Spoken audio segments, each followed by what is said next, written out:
அரசியல் கட்சிகளின் 2026 சட்டமன்ற தேர்தல் வாக்குறுதிகள் சிறு குறு உற்பத்தியாளர்கள் எதிர்பார்க்கும் வாக்குறுதிகள் என்ன என்பது குறித்து மக்கள் குரல் பகுதியில் எழுப்பப்பட்ட கேள்விகளுக்கு அரியலூர் பகுதி சிறு குறு உற்பத்தியாளர்கள் தெரிவித்த கருத்துக்களை பார்க்கலாம். 1 லட்ச ரூபா இப்போ நம்ம தெரியாதனமா போய் நம்ம ஒரு தொழில் ஆரம்பிக்கிறோம்னு ஒரு 1 லட்ச ரூபாய்க்கு ஒரு சப்சிடியை போய் வாங்கிட்டோம்னா திரும்ப நம்மளுக்கு அந்த சப்சிடி கிடையாது அப்படின்னு இப்போ நம்ம கவர்மெண்ட்ல இருக்கு. இதை கொஞ்சம் மேன்மைப்படுத்தலாம். அதே போல இந்த கரண்ட் பில் அதிகமாக இருக்குது. இப்போ எங்களை மாதிரி சிறு தொழிலாம் நாங்கள் ஒரு தொழில் பண்ணிகிட்டு இருக்கோம். இதுக்கு கரண்ட்டுக்கு ஒரு சப்சிடி எங்களுக்கு ஏதாவது, ஏன்னா நாங்கள் சிறு தொழில் தான், நாங்கள் ஒரு 5 லட்ச ரூபாய்க்குள்ளார தான் எங்களுடைய இதுவே இருக்க போகுது ஆண்டு வருமானத்துக்குள்ள. இதுக்கு ஏதாவது நீங்கள் ஒரு சப்சிடி பண்ணால் நல்லாயிருக்கும். அது எந்த ஒரு அரசியல் கட்சியாக இருந்தாலும் செஞ்சால் எங்களுக்கு ஒரு பெரிய இதுவாக இருக்கும். இப்போதைக்கு இந்த எம்எஸ்எம்இ மூலயமா நம்ம என்னென்னா உங்களுக்கு கரண்ட் பில்லு கொஞ்சம் ஏற்றிருக்காங்க. அது கொஞ்சம் குறைச்சா கொஞ்சம் இதாக இருக்கும்.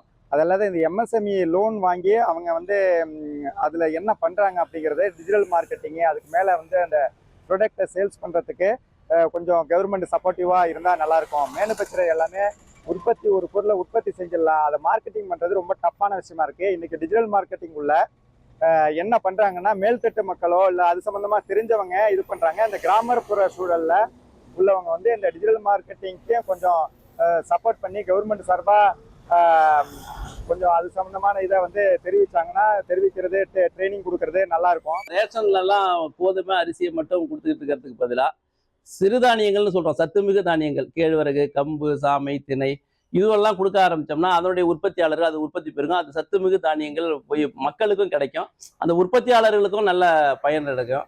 அதே மாதிரி சீனிக்கு மாற்றா நாட்டு சர்க்கரை அது கொடுக்கறது, அந்த மாதிரிலாம் பண்ணோம்னாக்க விவசாயிகளுக்கும் நல்லா இருக்கும். சத்துமிகு பொருள் மக்களுக்கும் போய் நல்ல பொருள் கிடைக்கும் அப்படிங்கிறத என் விருப்பமாக தெரிவிக்கிறேன். புதிய வேளாண் சட்டங்கள் என்று 3 சட்டங்களை மத்திய அரசு கொண்டு வந்தது. அந்த 3 சட்டங்கள் நடைமுறைப்படுத்த இயலாமலே சென்று விட்டது. இதனால் வேளாண் சம்பந்தப்பட்ட அனைத்து தொழில்களுமே பாதிக்கப்படுகின்ற சூழ்நிலையிலே இருக்கின்றன. 3 சட்டங்கள் பலனை விவசாயிகள் அனுபவிக்க வேண்டும் என்றால் விவசாயிகள் நேரடியாக கொள்முதல் செய்யப்படும் இடுபொருள்களுக்கு ஜிஎஸ்டி வரி விலக்கு கொடுத்தால் அது அந்த சிறு குறு நிறுவனங்களையும் வளர வைக்கும், விவசாயிகளுக்கும் புதிய உத்வேகத்தை கொடுக்கும். மாநில அரசுகளை பொறுத்தவரையில் செஸ் கட்டணம் என்ற ஒன்றை செலுத்தி கட்டாயப்படுத்தி வசூலிக்கின்றன. சந்தைக்கு வெளியிலேயோ அரசின் நேரடி கவனத்திலோ இல்லாத ஒரு வணிகத்திற்கு இவ்வாறு 1% வரி விதிக்கும் பொழுது அது சிறு குறு நிறுவனங்களின் வளர்ச்சியை பாதிக்குவதோடு அது விவசாயிக்கும் வருமானத்தையும் பாதிக்கும் என்பது என்னுடைய தாழ்மையான கருத்து.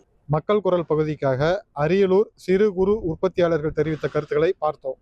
ட்ரெண்டை ஃப்ரெண்ட் ஆக்கிக்கோங்க. தந்தி டிவியின் சப்ஸ்கிரைபர்ஸ் அண்ட் ஃபாலோவர்ஸ் குடும்பத்தில் நீங்களும் இணையுங்க.